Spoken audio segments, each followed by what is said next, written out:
in a somewhat surprising game, the Bills go down, drop to 7-4. Texans are 6-5. Texans defense is pretty nasty. That's for sure. They held Josh Allen to a pretty tough game overall. Threw for 250, but no touchdowns for Josh Allen. 2 interceptions, only 20 yards on the ground. So he had a rough game there, which really translated to not much for a lot of the players. James Cook had a good game. He gives you 130 total yards with the touchdown, a couple catches there. Shakir had that big 40-yard catch, so that got him to a pretty good game, but not much else there. Texan side of things, I mean, Davis Mills was better than Josh Allen for fantasy today, I'm pretty sure, with the 2 touchdowns. Woody Marks, he ran the ball well, but just didn't get a touchdown, didn't catch many passes, so it didn't really equate to a good fantasy game. Nico Collins didn't do much. Christian Kirk, had a good game. Jaden Higgins caught the touchdown. Schultz sucked. So, it's been it's kind of a surprising game, I would say, for most people. I know the Bills were favored by I think 4.5 on the road on a Thursday night game. You expect them to kind of take care of business, but that Texans defense, man, is legit. There's some defenses out there in particular that are pretty legit, and the Texans are one of them. They just make life difficult for everyone involved, so you start looking down the road a little bit and who are the Texans playing, and if you're thinking if you're making the fantasy playoffs and you have the Texans, your quarterback has the Texans on their schedule, you might want to start looking for a potential backup plan. I mean, we're seeing them seeing them shut down Josh Allen, who's just a monster, is a little scary. So as I bring in my brother here, we got the Thanksgiving background going. I was just about to start looking ahead to who the Texans play the rest of the season, and so they get the Colts, Chiefs, the next 2 weeks, and then fantasy playoffs is Cardinals, Raiders, Chargers. So, I don't know, maybe not a whole lot there in the fantasy playoffs that you're starting in terms of like quarterbacks and pass catchers with those teams there, but they are. Texas defense, man, it's pretty nasty. What'd you think of the game? Hell of a game. They definitely seem like they're a defense to be avoiding. Mm-hmm. Yeah, no, they definitely are. I'm just kind of looking through. Held the Niners to 15 points, held the Broncos to 18. Titans, not impressive, but held them to 13. I mean, they held the Bills to 13. The Bills' offense to 13 points. They had that kick return touchdown, which led to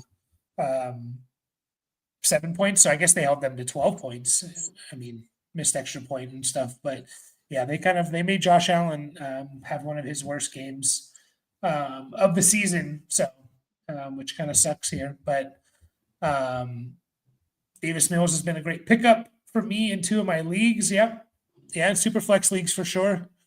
We talk about it all the time. Like, it feels like you don't want to start like Davis Mills over, Michael Pittman or something. Like, I think I have to start Michael Pittman in my super flex spot in our listener league. It's like I'd much rather have like Davis Mills, which sounds crazy, but quarterbacks just score so much easier, right? He's been a good pickup. Imagine if the Texans had an O-line, and they get Stroud back, and Stroud starts to look good, hopefully.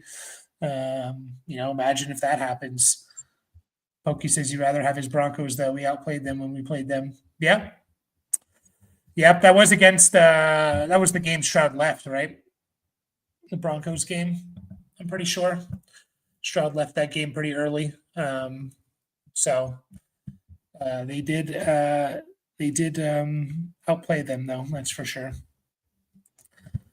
But yeah, leave your any start sit questions in the chat there as we head into week 12. Is that what we're in? Week 12? Kind of crazy. Week 12. Kind of crazy. Yeah. No, disappointing. The guys you started for the Texans, you're probably disappointed in. It was the guys you didn't start that had good games. Christian Kirk, I don't think many people were starting him, had a good game.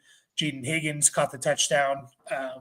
But Woody Marks, ran the ball well, but again, no touchdown, not really any catches. Doesn't translate to a good fantasy game. Nico Collins, only 3 catches. I know he was a little bit banged up. And then the Bill side of things, obviously Josh Allen sucked, but you started James Cook. He had a good game. If you started Shakir, you were happy. And that's really about it there. So I'm sure I played against a bunch of those guys. I know I played against Christian Kirk in at least 2 leagues. So that's good. Yeah. Yeah. Deeper leagues, I guess you'll get that. I played in our redraft listener league. I played Allen and Marks, so I'm excited there. Just over 20, barely over 20 points for those two. So my playoff run is coming.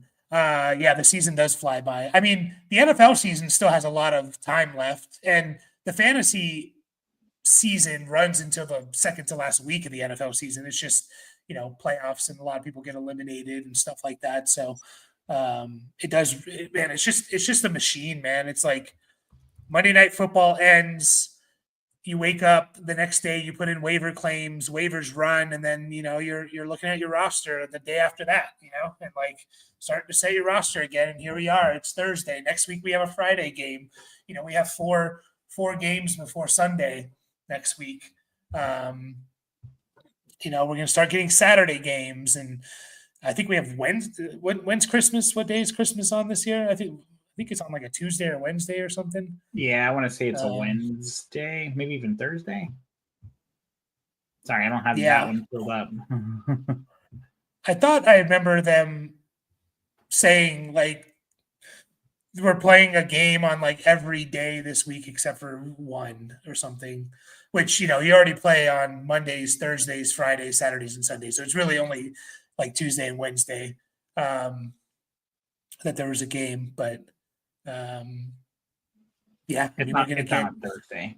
Wasn't last year the first year where they played on all 7 days of the week? It might have been the COVID year. COVID year is when that happened. Remember that they had the Steelers game. I don't know. That was when the Steelers were like 10-0 or something, 11-0, and then they kind of tanked at the end. But they had to push that game to like a Wednesday or something, and so there was a game on like every day of the week that year. So maybe it was last year they did like 6 to 7 or something. I don't know. Thoughts on Malik Willis getting a shot to start someone next year? I think he'll be the best backup in the league. Yeah, I mean, my thoughts on Malik Willis is like I don't know if you can run like the type of offense you run with him, if it can be sustainable for an entire season.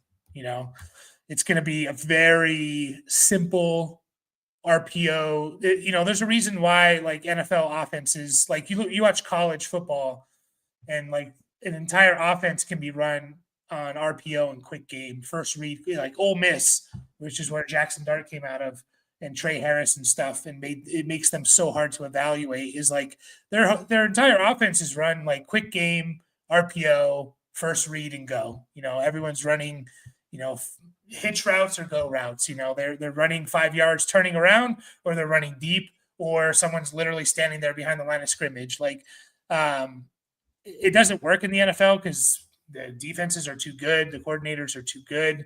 You have elite players everywhere. And so I don't know if a whole season of Malik Willis is going to be something that works. But, I mean, someone's going to give him a shot, I think, but I definitely would be stashing him. Like, if you're talking dynasty and stuff, definitely would be stashing him, and just to see what happens. Because even if he's one of those guys, like, he's Justin Fields in the sense of, like, even when he's kind of bad on the field, he still gives you like 20 points a game and stuff because he runs the ball. So, panic on Nico Collins. Are you panicking? No. You know me. I love me some Nico. Yeah. Down game, obviously, for sure. Didn't completely kill you in PPR. 8.5 points. Definitely not anything near where you drafted him. Still wide receiver 18. I don't know if that's updated yet. 18 on the season. I think not including this game. Yeah, usually not. Yeah, I wouldn't think so. I mean, 36 targets. What is that? 23 catches in the last 3 games before this one. So I'm not panicking. You're still starting him, like no doubt about it. Yeah, I mean, he's definitely been a big disappointment this year. That's for sure. It's Stroud's fault. Maybe. By the way, is 8.5 in PPR better or worse than 7.5 PPR? Probably 8.5 in PPR is worse. Yeah, feels like it. You're always hoping for like you at least want 10 for your flex. So you're starting Nico as your wide receiver 1 or 2, and he's giving you 8.5. You're not happy, but yeah, hopefully someone else can pick up the pace a little. Yeah, I mean, panicking in the sense of like no more than what you were, a few weeks ago, I guess.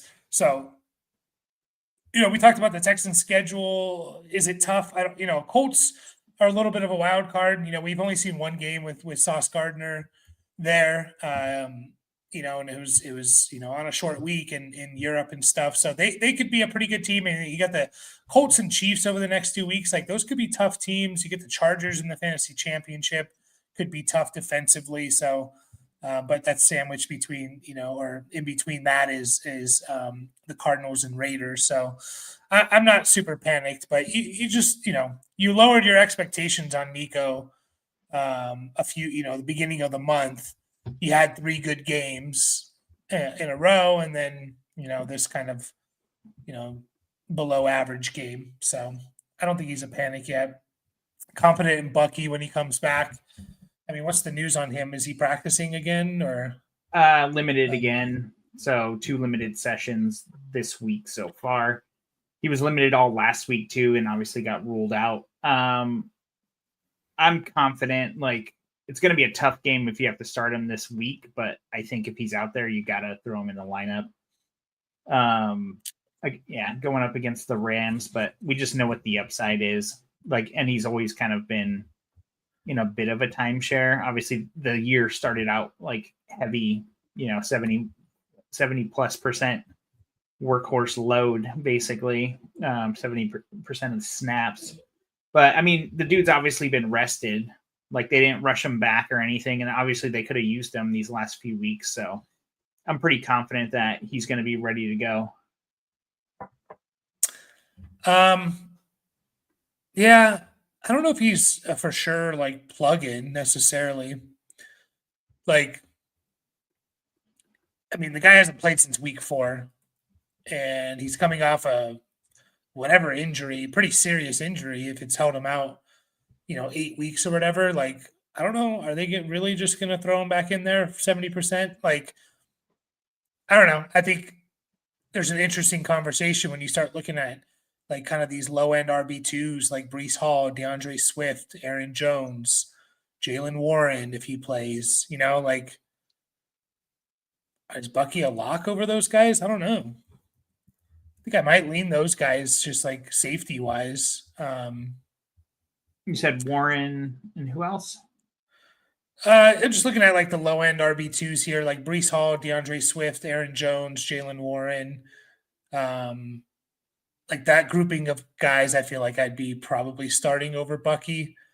Gets a little, Emmanuel Wilson, Alvin Kamara, Kenneth Walker. That's where I'd probably plugging. So yeah, he's a low end RB2. So I don't know if you're necessarily just plugging him in. It kind of just depends what your team's you could very easily at this point have multiple guys in like the top 20. So to me, he would be like, yeah, kind of a low end RB2, high end RB3, I think. Um, Sean Tucker looked good last week, so that could be their excuse to not plug Bucky back in. Like John saying, like for redrafted Bucky plays Bucky or Judkins. I'm gonna go Judkins over Bucky. Just more confident in the workload there. So Okay. where are you leaning? Where are you leaning there? Judkins going up against the Raiders. Yeah, probably go Judkins there. But I think that's probably not too far off. The Browns defense should be able to keep them in their game. We don't know what it's going to look like really with Shedeur Sanders. Not that the offense was like playing super well anyways, but Judkins is going to touch the ball 17 plus times. So yeah, I feel like the Raiders have been actually not that. They haven't let up a lot of points, I don't think, but two running backs, but I don't know. So last 4 weeks they've given up. Yeah, they're kind of middle of the pack, 21 points to running backs, which is basically like right smack in the middle. And then for the season, I think they're kind of in the middle. Yeah, they're basically in the middle. So nothing really to worry about there. Start one, running back, one flex this week. Full PPR, Judkins, Genty, JMO, Metcalf, and Flowers. So you're benching 2 or 3 of these guys. It's tough. That is tough. Judkins and JMO for me. Last week when we were talking about Jameson Williams, I was kind of like, all right, well, I kind of want to see it one more game with Danny Campbell calling the plays and everything. And we saw it, another 7 targets, only 4 catches, but 88 yards and a touchdown, so they're dialing him up. And I think it definitely helps that Laporta is not out there. It's just one less mouth to feed. So not that they play similar parts of the field or anything, but, one less weapon always helps out guys' opportunity. So changes the playbook a little. I'd probably still go Genty over Judkins. So I'm fine with JMO. Where are the Browns ranked as far as fantasy points allowed to RBs? They are for the season 5th best against them, 5th worst matchup for them last 4 weeks. They're closer to middle / higher, letting up more. They're like in the top 15 most points allowed in the last 4 weeks. Yeah, they did go up against Derrick Henry and Achane in those in those weeks. Yeah, the other two not so much. Breece Hall is in there too. So you say the last 4 weeks or 4 games? Because there was just says 4 weeks. Okay, so maybe that doesn't include Achane. Yeah, I just like I know Genty's stat line was horrendous, like 6 for 7. I like his involvement in the passing game though.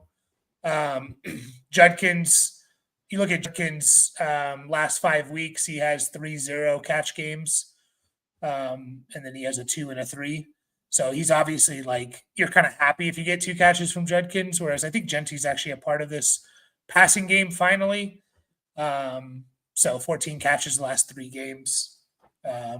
So I think that's what I don't know. For the running back, I'm going to go Genty. And then I'd probably, lean JMO over Judkins slightly there. And Shedeur Sanders didn't look great. Neither has Dylan Gabriel either, but which kind of makes what Judkins is doing more impressive, but it obviously doesn't mean much for us. We don't get style points and stuff like that. So But yeah, just looking at the rushing averages for Style Judkins last. points, like it's SSX tricky or some shit. Yeah, like, oh boy, he's like, I don't know, like he gets an extra like 5 points because like John's saying, they stack the box against him. Like, okay, like you're more impressive the way you're running the ball when you have to like, I don't know, you're getting hit in the backfield and stuff. His yards per attempt have just been horrendous the last 5 weeks. Like, it's not his fault, obviously. Let us know in the comments who are the top 3 guys in terms of style points. I'm kind of curious. I mean, you can go anyway with that. Like, who has the most drip as well? They should get more points. But yeah, like 3.4, 2.1, 3.4, 3.5. That's his yards per attempt. So yeah, I mean, he, like you said, they've benefited from their defense keeping him in games, so they've been able to give him 15 plus carries 3 of the last 4 weeks, and they should this week as well. But yeah, I'll lean Genty and JMO there for my 2. It's pretty close though, JMO and Judkins for me. 1 PPR, no tight end premium. We got Pearsall, Spears, Mason, Taylor, and Dortch. So we got Pearsall, Spears, Mason, Taylor, and Dortch. Oof. Yeah, so that's not a happy group, that's for sure. But I think the easy ones to kind of throw out are Mason Taylor. I think I'm tossing him out like pretty quickly. Just, I mean, well, I don't know. Maybe look up what he's done with Tyrod Taylor, who's going to start again. But I don't know. I think third on the list is Dortch.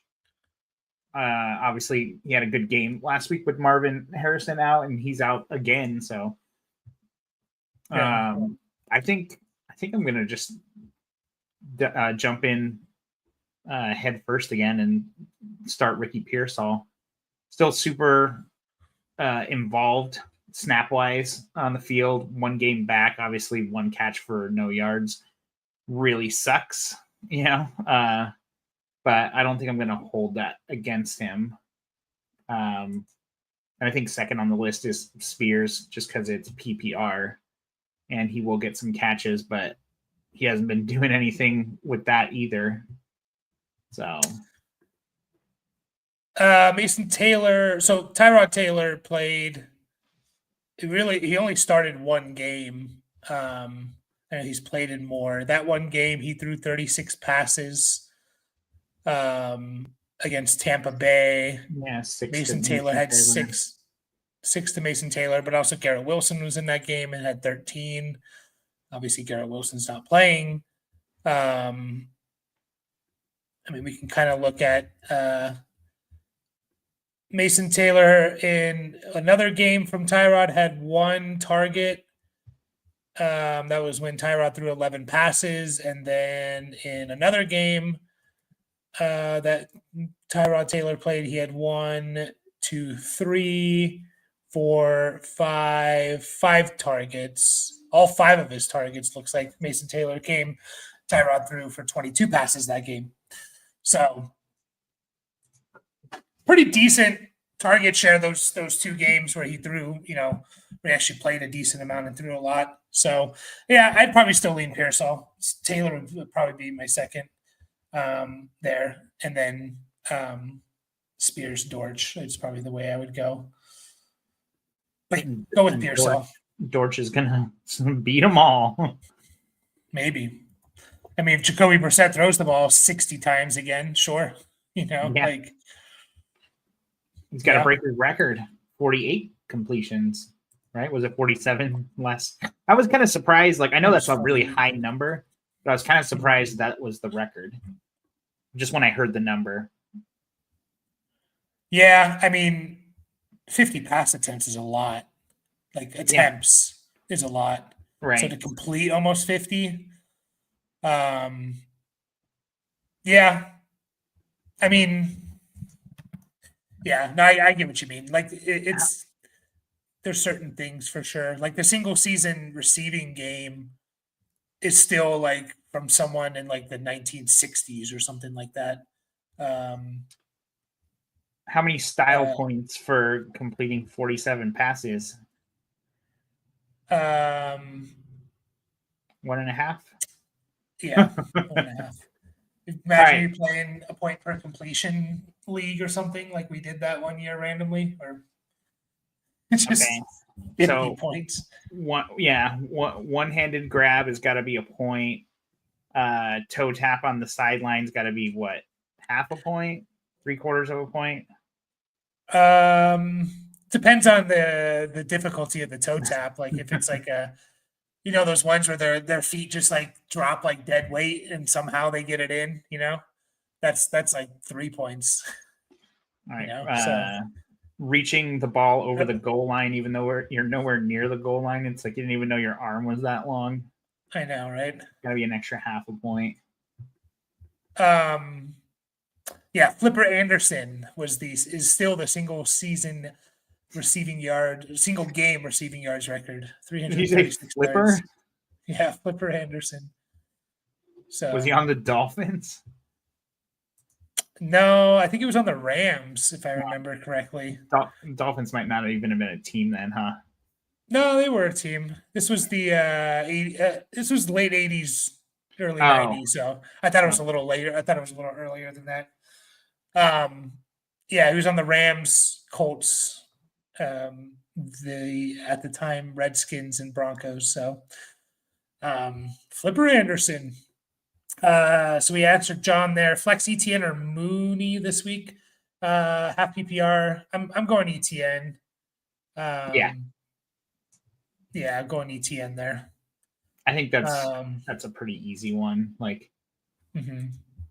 obviously Mooney's opportunity is going to go way up. Is London actually ruled out yet? Just doubtful. Okay. I mean, he's not going to play. I don't think he's going to play. Just the way they were talking about him. Week to week. Now he's. Oh wait, no, it does say he was ruled out. Why does it say doubtful then? Thanks, Sleeper. Get your shit together. Maybe they haven't like. It might be a thing where like they can't technically rule him out yet. I don't know, or like have like the designation of out yet until who knows. Two in limited, by the way, first two practices. So not that means too much. I still think ETN can be good with Tootin playing, but he could be even better. Yeah, I think it's ETN there. And yeah, hurry up so you can get Woody Marks. Yeah, it sucked. I mean, again, he looked good. He averaged over 4.5 yards per carry. He just didn't, catch the ball or get a touchdown. So those type of performances are always going to be tough. Like you're going to get bad performances there. Yeah, you got to be encouraged by the usage. That's for sure. Mm-hmm. He is the dude. Jacobs if he plays, or Emmanuel Wilson even if Jacobs is a go. I mean, I probably wouldn't start Emmanuel Wilson if Jacobs is a go. No. I mean, I definitely wouldn't. So I'm not sure who you're choosing over there. And yeah, we talked about this. The issue with Judkins is defense are stacking the box hard against the Browns. Oh, Shador doesn't change that strategy. Yeah. I mean, he might be worse than Dillon Gabriel at this point. So they did say, and obviously, I think we kind of talked about this.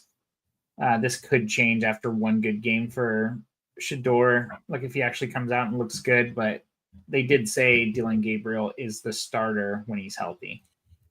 Yeah, they did say that after he got ruled out of the game, or like in the post-game interview or something. So, yeah, yep.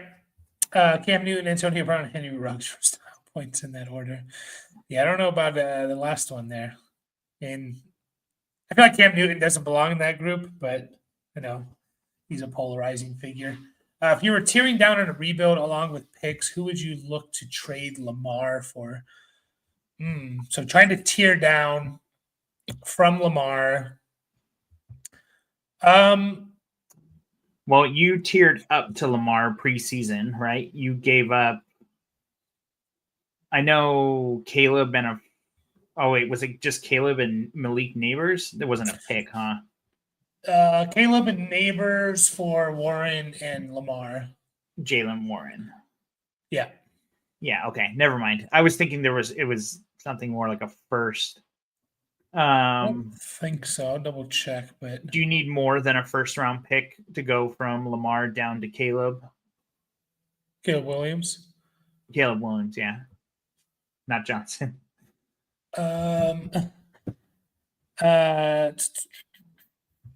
Where's the first? What year? What random first or late Let's just first? call it right in the middle. Pick 6 or 7. Oh, I did it. 6, 7. I enjoy those videos.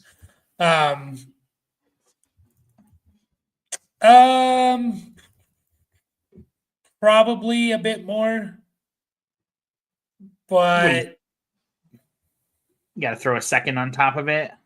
I mean, a second. Can they get like a underperforming rookie or even a second year player? I don't know, like a Luther Burden in on there or something like that. I don't hate it. Like Caleb's been good for fantasy this year. The Bears have been surprising. You know, Caleb's QB 10 this year in both points per game and total points.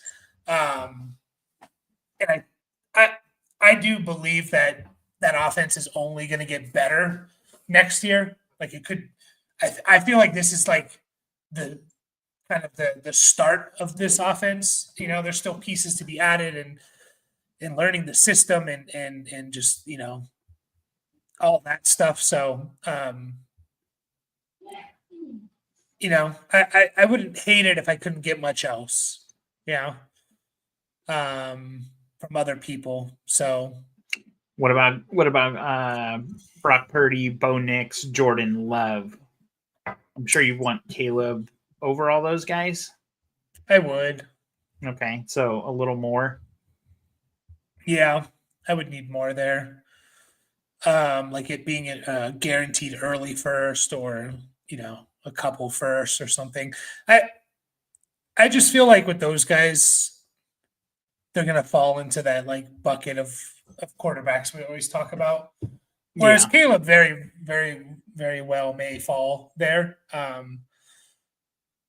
But I do think he has a little bit more like elite upside. You know, Patrick Mahomes, Herbert, beginning of the year upside. What if they throw Malik Willis in? No. Not enough. Not enough. I'd throw Jackson Dart. I know he's ranked ahead of Caleb in like keep trade cut and maybe for a lot of people. I would put Jackson Dart a little bit closer to that group of like the Knicks, Purdy, Love, personally. I think there's still some things to be concerned about with Jackson Dart. Obviously, like we love what we see, but a lot of it's coming off his rushing production. And a lot of his rushing production is coming because he's very much a first read. Like the more I watch him and go and watch him, it's like first read is not open, I run, you know? And that is just not sustainable. We talked about that earlier. It's just not. Defenses will pick up on it, or you're going to get hurt. You know, the guy's been evaluated for a concussion 4 times this year or something, you know, 4 or 5 times. There's like one time in the preseason he was like, so it's not sustainable for multiple reasons. So I could see a big sophomore slump for a guy like Jackson Dart, but I can also just see improvement. Like he's played well and like he's a young rookie player and he came from an offense that was very much like a first read option and your first read was like always open. So, you know, I'm not like blaming him or saying he can't get better, but I just don't have him over Caleb. Like I think a lot of people might. What would you? Well, he's the shiny new toy, you know? So here's a realistic trade, right? Let's just say the Burrow manager is competing. That's where I was going to go next. I think that was Burrow might be back. Yeah, I was going to say, I think that was easier to do before this week. because no one was really expecting Burrow. Like, it was a little more lip service.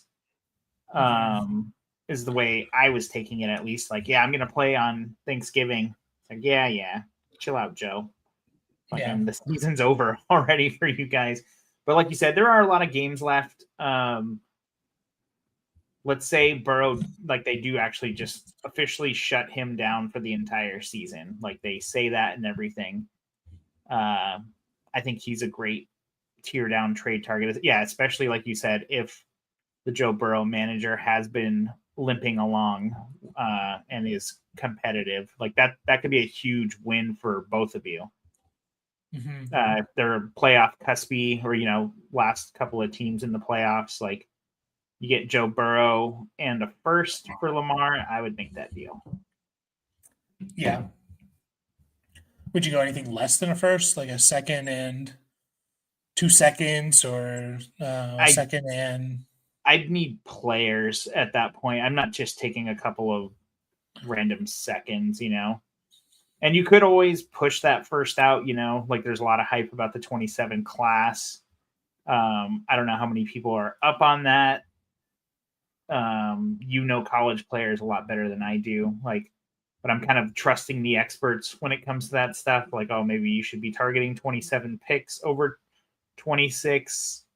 It's kind of hard to like really say that the random 27 first is better than the random 27 or 26 first as of right now, because you are going to lose a year of development in the NFL and a year of startable players.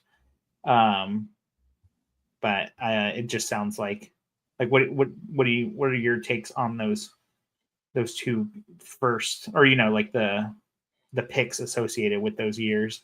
You got any lean on that? I mean, the 27 class is signs of like historically good, right? A lot. I mean, it could be even like what's so hard about what's making the 26 class really hard right now to evaluate is that all the top quarterbacks, in my opinion, could all go back to college. So Ty Simpson, Alabama quarterback, is a redshirt junior. He could go back to college. Fernando Mendoza for Indiana, he's a redshirt junior. He could go back. Dante Moore for Oregon is a sophomore. He could go back. The highest probably ranked quarterback that is for sure coming out into the NFL draft is probably like Garrett Nussmeier at this point, and I'm not super excited about that at all. Lenora Sellers is probably going to go back to school. Like, man, there's just a lot of guys. If they all go back to school, like that 27 class is even more ridiculous, and then the 26 class isn't great. So, yeah, I would be investing more in the 27 class if possible. But also, like, these picks they can turn into players. Like, what makes picks so valuable is like flexibility.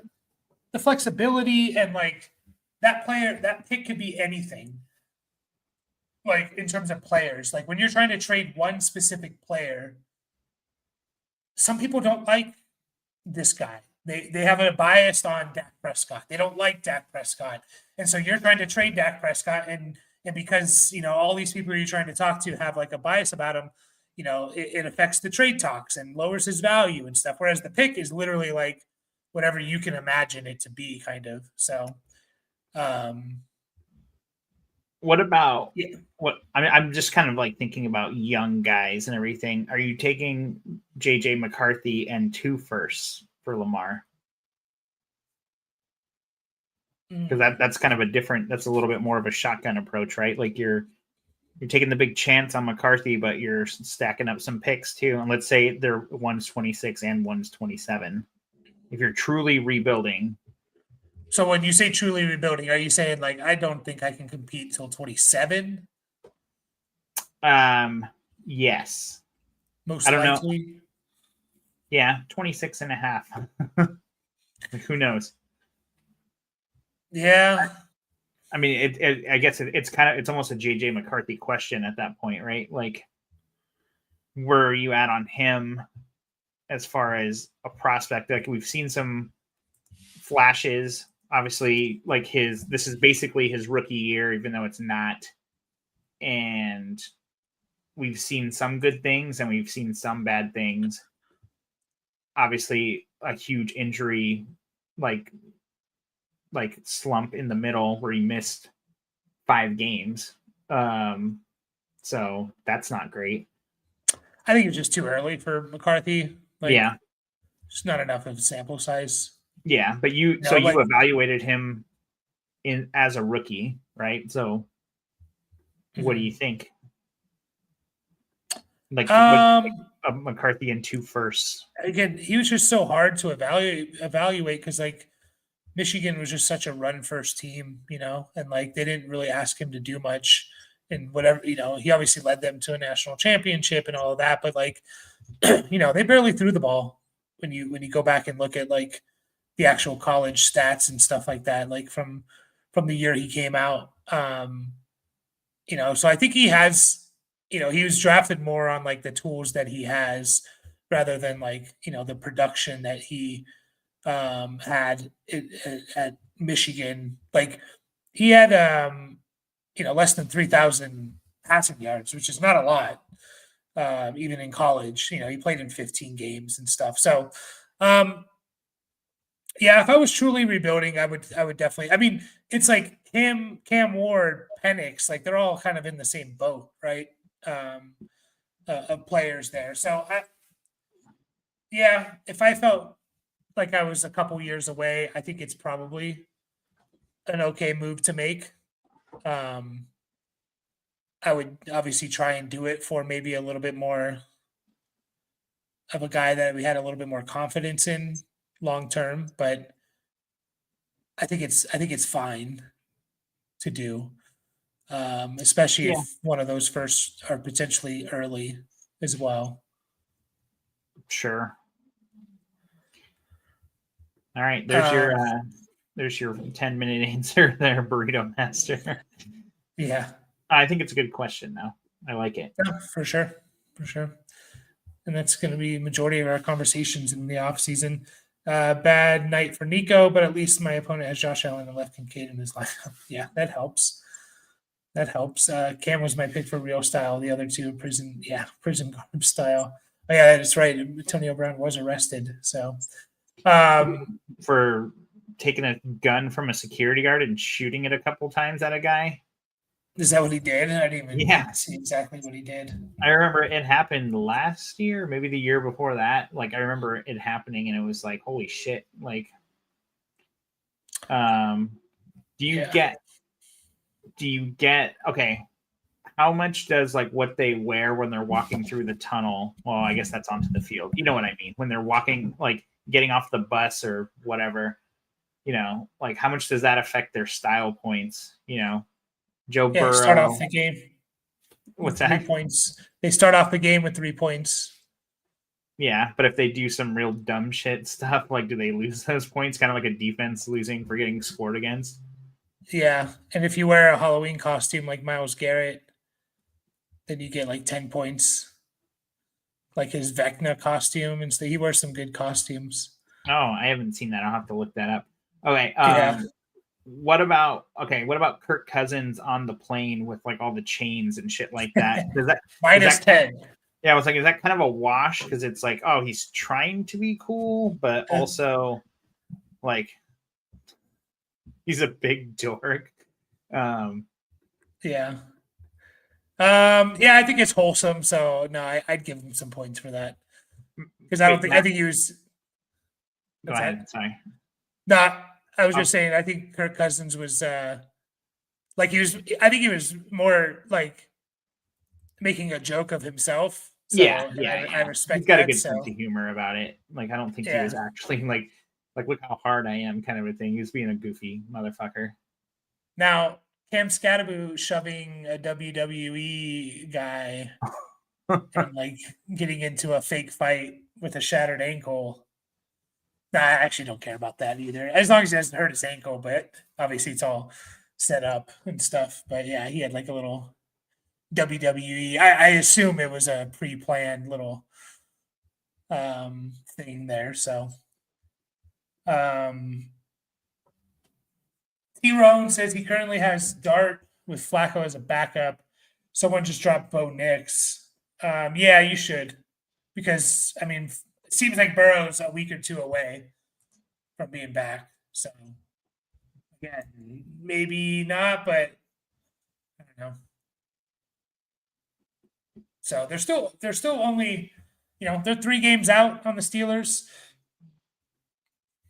I don't know. I think the Ravens are probably more to worry about. Would you drop Flacco for Knicks? It's a little scary, right, this week because, well, I guess so. Dart is so he's still limited with the concussion. We don't know if he's going to play this week. Bo Nix is on bye, and Flacco actually has an injury too. So limited. Okay, but there's no way.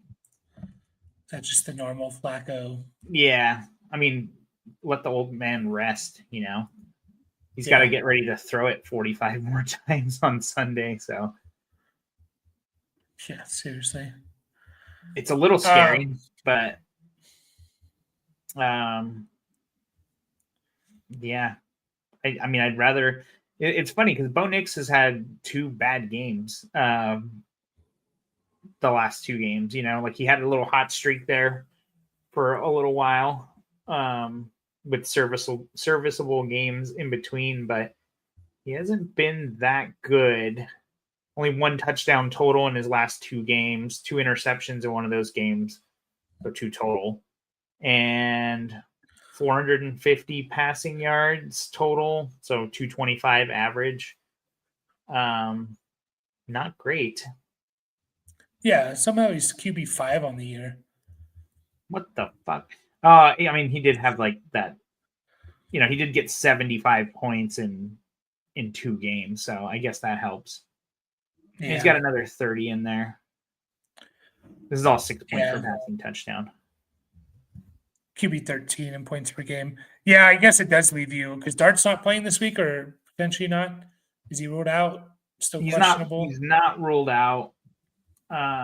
There's a chance Dart would gain clearance from the concussion protocol. So, we just saw this with Stroud. Obviously, Stroud's missed 3 games with the concussion. We usually kind of associate concussions with most likely he's not going to play for a week, but they're all different because, 15% or 10% of guys do play, especially if they have a long week. Some guys, they just take longer. No 2 concussions are the same. So, I guess, I don't know. It's just a little tricky. You probably have to make a move tonight to get him. So I don't mind dropping Flacco, but just know that you might be dropping one of those guys, either Dart or Nix, if you don't have a starter this week. I mean, Nix is the guaranteed no starter this week, obviously. That's probably why he got dropped. Yeah. In addition to his previous games. If there's a decent amount of quarterbacks on the waiver wire that you can go and just pick up on Sunday or whenever these guys are out, then it's fine too. What if it's like Shedeur Sanders or Geno Smith? Yeah, then I'm probably just keeping Dart and Flacco. And for some reason I was thinking as like a it's not super flex. Obviously, if it's dynasty, I assume it's not, but if it's dynasty and super flex, you're doing everything you can to get them. In the biggest rebuild, I have 827 first round picks in 5 seconds, plus 226 first, one of which is likely the 101. Yeah, 101. Looks like I'm in a good chance to get the 101 in one of our listener dynasty leagues. So we'll see how that turns out. That's a lot of 27 picks, man. But yeah, that class is looking pretty crazy there, for sure. Currently have Henry and Rico at RB1 and 2. Hoping Bucky can come back and be my flex. Currently have Christian Watson there. Who would you play, Christian Watson or Bucky Irvin? I'm gonna start Bucky. Yeah, I would too. I think they could have pretty similar games. Watson's still getting basically 4 targets a game. Last week he got 5. Ooh, like, and obviously the dude can score from any point on the field, and so you're hoping for that. But Bucky can do the same thing, and he gets the involvement. So I think that's pretty easy. Bucky over Watson. Yeah. Good backup plan though. What about if Bucky's out? Would you start Sean Tucker over Watson? Definitely over Watson. I would. Okay. Yeah, I mean, I would have him. Yeah, I mean, just trying to think like where I would actually have him. I mean, he ran the ball well. Who are they playing? The Bucks? Rams. Yeah, that's not great. I mean, I would definitely play him over Watson. So I guess it depends on who else you're talking about there. 37-point game was a statement over White. Yeah, but I still think White's going to have his role, So we saw this last year from Sean Tucker, and then he disappeared. So we'll see. We'll see what happens. Yeah, he literally had 136 points. This is his only game was he even the starter that week? I don't think so. He only had like 12 carries. 14 carries, 136 and a touchdown, 3 for 56 and another touchdown. Looks like Rachaad White was the starter in that game. So he's already made a statement against them, and then he kind of went right back. No, Rachaad White was actually not in that game. So it was him losing the starting job, and Bucky, basically, he had a huge game too. I guess it was against the Saints in Week 6 last year. So I guess that makes sense. Yeah. The Scatterboo get style points for playing WoW and streaming it while recovering, or lose all points for playing Hunter. I didn't really play WoW, so I don't know what the is Hunter not a good class or character to play. But no, I mean, man, style points are a legit thing, by the way, for Dynasty. Like I talked about this with Scatterboo in particular, that he had a lot of style points and people are going to fall in love with him. And it literally played out like exactly how I thought it would, from everything to like the crowd chanting, his name when he makes a big play and stuff. So yeah, it stuff does matter, man. Like it really does matter. Okay, so in Dynasty. Okay, so how does like the touchdown celebrations come into effect in style points, right? Like there's some pretty basic ones, like where it's like, oh, I'm gonna pretend like I'm bowling and knock over all my guys and stuff. It's like, all right, well, I've already seen that kind of a thing, But I feel like Justin Jefferson's got the gritty; it's his own dance and stuff. So you kind of know that's gonna come if he gets a touchdown. So predictability, it's like, I mean, you made it a thing for sure, so it's got to be worth something.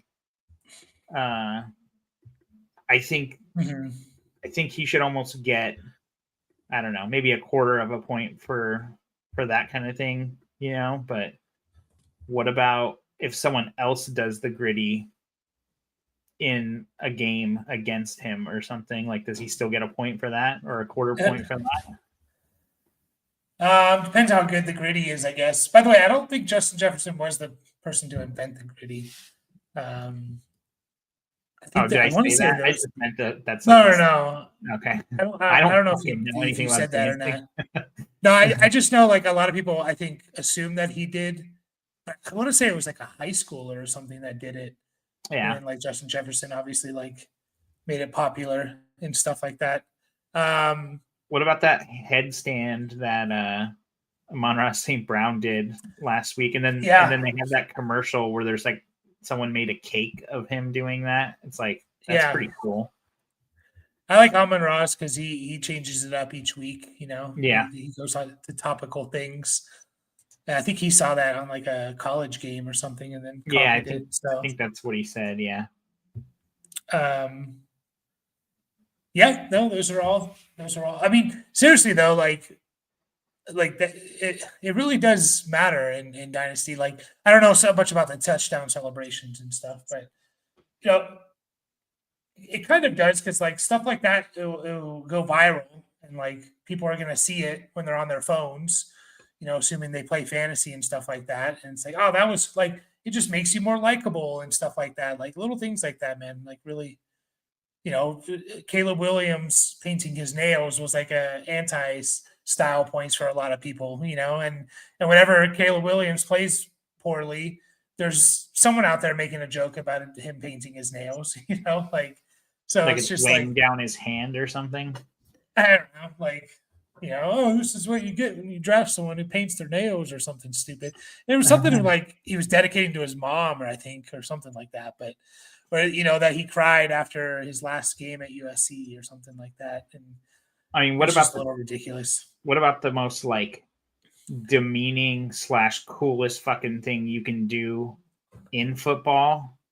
And shit, why am I blanking on what it's called? Stiff arming, where you just really like stiff arm the shit out of a guy. Like not necessarily Derrick Henry style where you like decleat him, with a stiff arm, but just like the stiff arm, like that's gotta piss you off so fucking bad as a defender when their head actually like goes back and everything, like, I mean, it's kind of a basic move, but it's fucking still my favorite thing to see. Yeah. Yeah, it is pretty it's like the equivalent of getting like dunked over in posterized in basketball and stuff. Like yeah, it's bad. I mean, what's his face from it was that I think it was I'm blanking on his name now. Just the Michael Josh Jordan? Norman. So No, football player.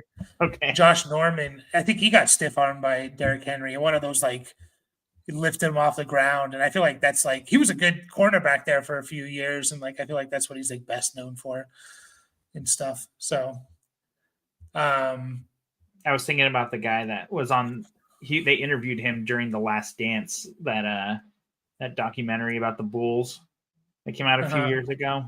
And he was the guy like on that poster that was on like every 8-year-old boy's wall in 1994 or whatever, where Jordan's like dunking over him, and he's like, you don't want to be that guy. Yeah, it is kind of shitty. Or like that one guy, like Vince Carter in the Olympics, just literally like jumped over completely and dunked on him.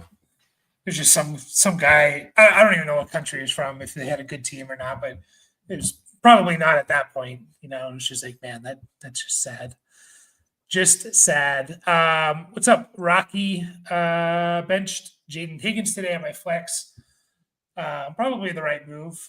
Options are BTJ, Burden, Cup, Hollins, Tillman, Coker. Maybe it wasn't the right move now.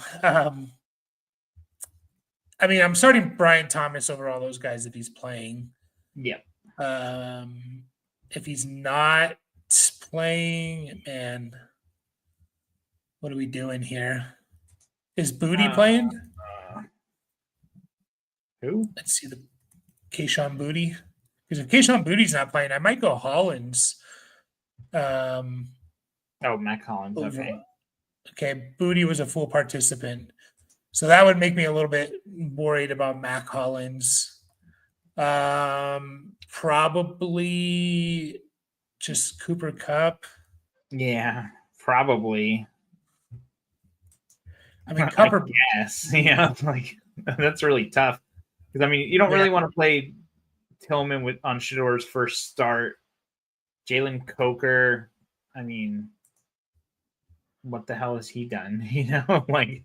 I mean, you could say that about basically all of these guys. So yeah, it's probably just Cooper Kupp for me. Yeah, it's Kupp or Burden. I think Burden's getting an expanded role. It's not translating to points yet, but it could. But Kupp's going to play the most out of those guys. Probably on the best offense. Debatable, I guess, with the Bears, but. Yeah, if Booty for some reason misses, then I'll play Mac Hollins over all those guys, but hopefully BTJ plays and you just go with him. Scatter, who's definitely killing it in style points. Yeah, he absolutely is. People who play Classic WoW are probably some of the coolest people I've ever met. Yeah, I mean, I was into I got into some of those MMO RPGs, just never WoW. Never got into WoW. So yeah, we were an EverQuest family. How nerdy is that shit? Final Fantasy 11 for a bit. Oh yeah, I do remember that. You had to buy the modem that you put on the back of the PS2. Oh yeah, yeah. I've quit WoW again, but we all know it's a matter of time before I play again. Hunter is the noob class. Okay. And you're a monk main. Hey, maybe he's just trying to get into it, Maybe he is a noob. Maybe you should try and friend him and show him the ropes. Yeah. Seriously. Scataboo, trade Rice for London and Hampton. Half PPR. I know injured, but if better, week 16 to 17, worry about Kirk. Man, okay. I haven't heard. Have we heard anything about Amarian Hampton? He's been working on the sidelines or some shit like that. I mean, they did say when he, like a week after he got injured, they were like, yeah, it's going to be more than 4 weeks. And people already started talking about like him missing 4 weeks it's like, okay, well, there's only 2 weeks until they're bye. So that could easily become a thing. And obviously it has become a thing. So no, we haven't. I actually just traded for him last night. I didn't give up a whole lot for him because I'm kind of hoping he does come back and step into a semblance of the role he was playing. But the answer is no, we haven't. So it's a pretty risky move. He's got JT, ETN, and then Aaron Jones, basically. Sean Tucker won't be anything, most likely, when Bucky's back. Most likely. So we're expecting Hampton back December 8th against the Eagles. So, I mean, he comes back and he plays the Eagles not against Chiefs. Not against the Raiders? Week 13? Oh yeah, I guess that's their game. They're on a bye this week then, huh? Yeah. Yeah. Okay. So then against the Raiders, does have a kind of a tough, I mean, just looking at his matchups, man, like Raiders, Eagles, Chiefs, Cowboys, Texans, like that's tough. Like, yeah, I think the Raiders are a little bit better against running backs, like Eagles, Chiefs, some of the better defenses. Texans, we're seeing what they're doing. Maybe the Cowboys have turned things around. Kind of a tough stretch, last 6 games there for the Chargers in fantasy and stuff. Yeah, it is risky. I don't.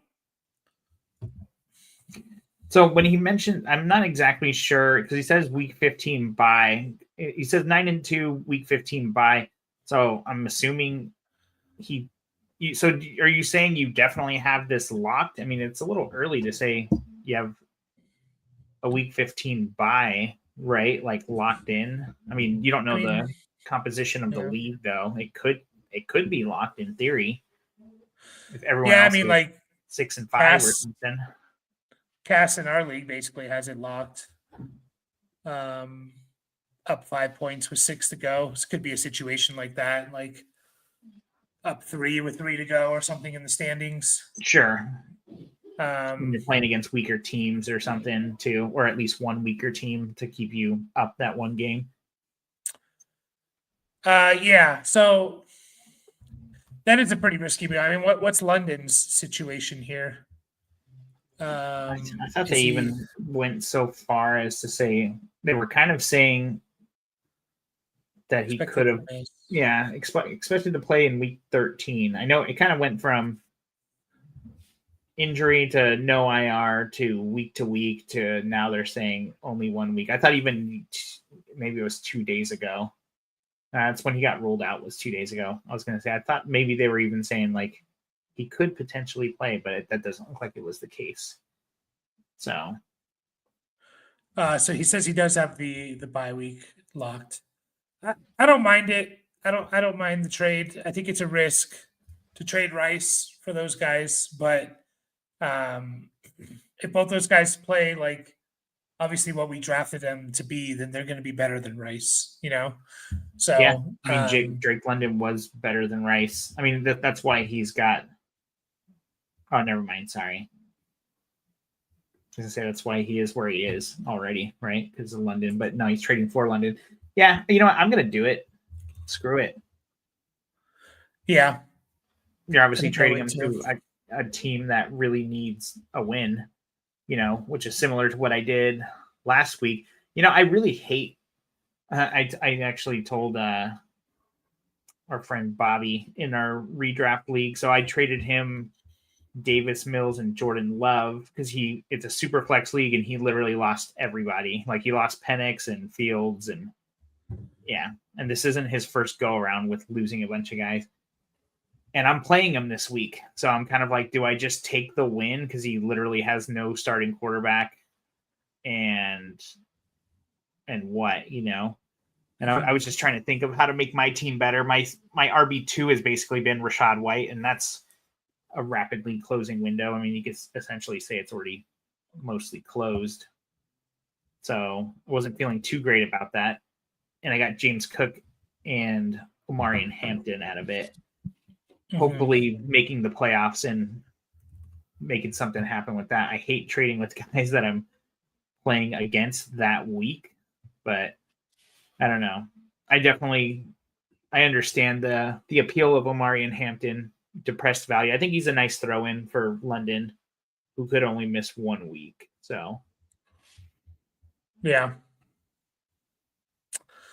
And the Falcons get a let's see here, week 16 and 17, they get Buccaneers and Cardinals. So Cardinals, Rams, 16-17. Cardinals, Rams. Chiefs are getting the Titans and Broncos. So, Grade 'em. Yep. Yeah, I'm good with that. Played Warlock in the first Yeah, wow. John Held Wagner all my was classes. Monk. Yeah. We just did that one. Any of the Jets with Tyrod Taylor passing game? I mean, Mason Taylor is probably the only pass catcher I'd be looking at just because it's tight end or something, so you can probably get a good streamable week. I'm not really into anyone else there in their passing game. Someone could have a good game, but I'm not going to be starting Adonai Mitchell or Mechie or whoever else. Allen Lazard. Allen Lazard, yeah. No, I'm not starting any of those guys. Yeah, Mason Taylor would be the only one because I just, you see it all the time with tight ends, I mean, like, this tight end was a low end tight end one. Yeah, where are you at on Breece Hall? Because he does just say any of the Jets. He doesn't specifically say pass catchers. Yeah, I'm starting Breece Hall for the most part. Okay. Like I probably have Breece Hall definitely top 20, probably not quite top 15.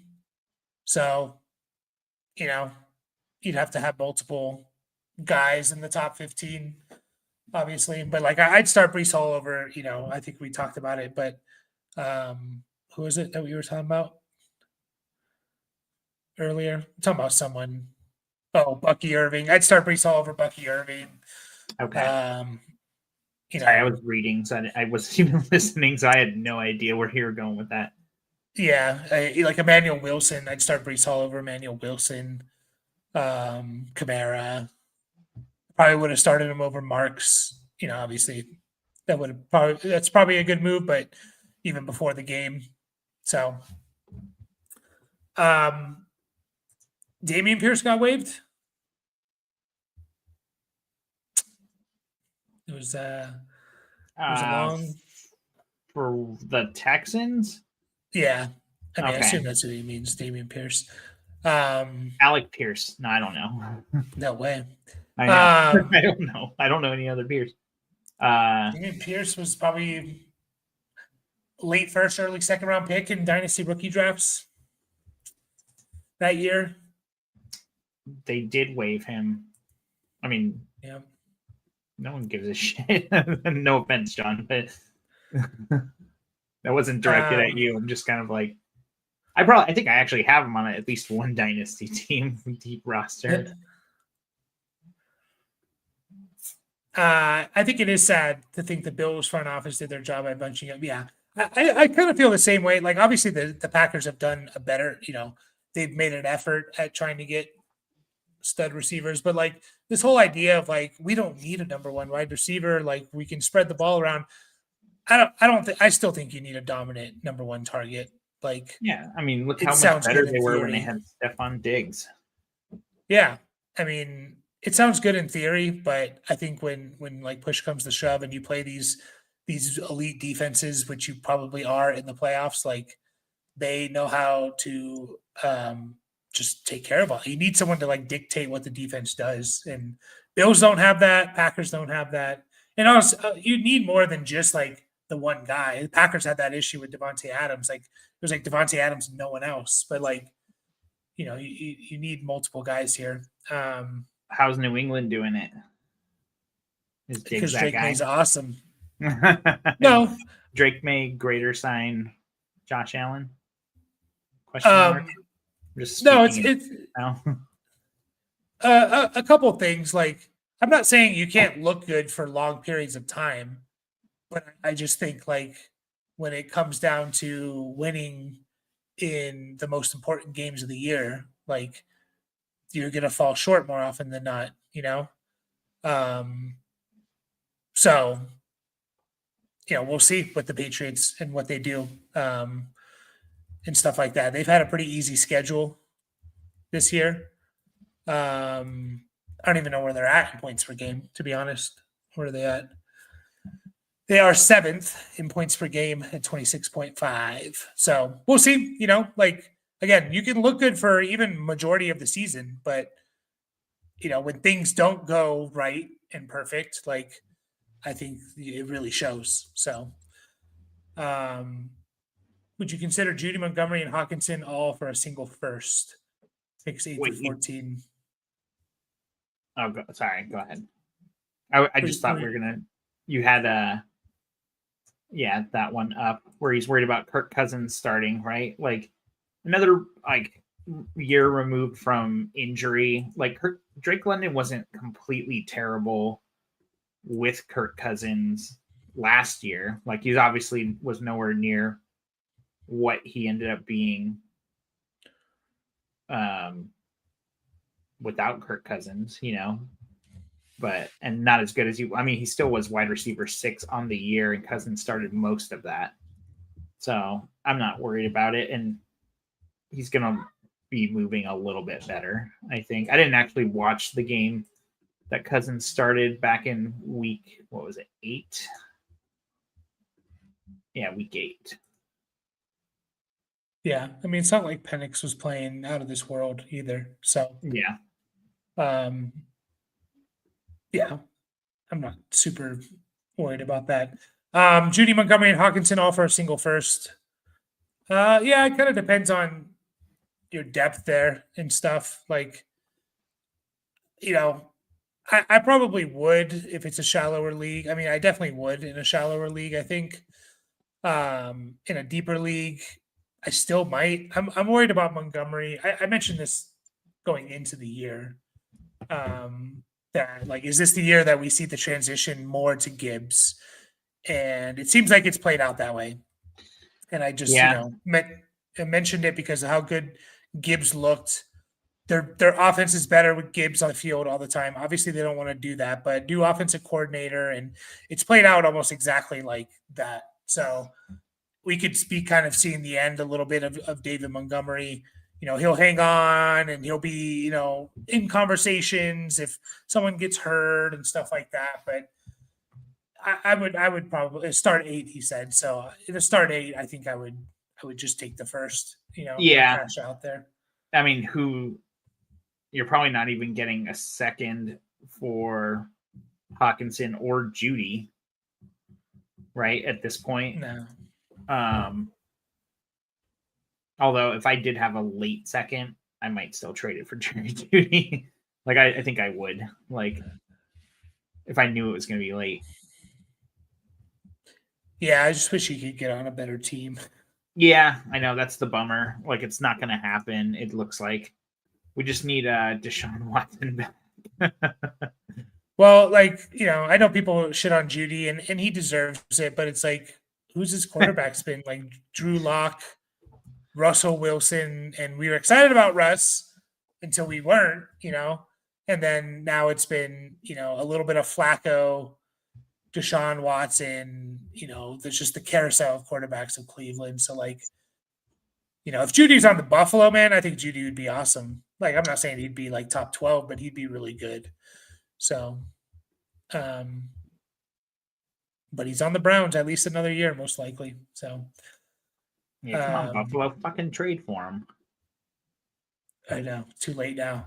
Offered DK Hawkinson and a third for 26 first and Higgins, I think. Should I add more? No tight end premium. Offered DK Hawkinson and a third.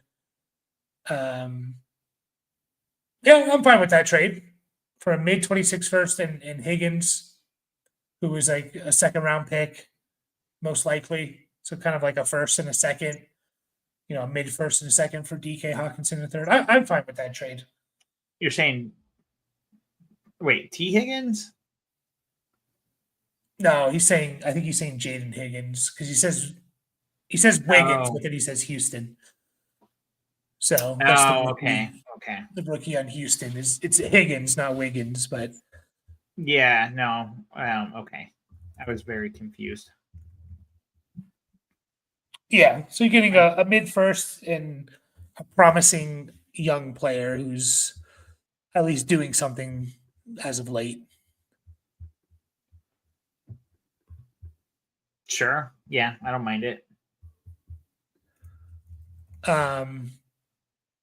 I mean, Metcalf could be falling into the Judy issue here, like who's his quarterback and stuff.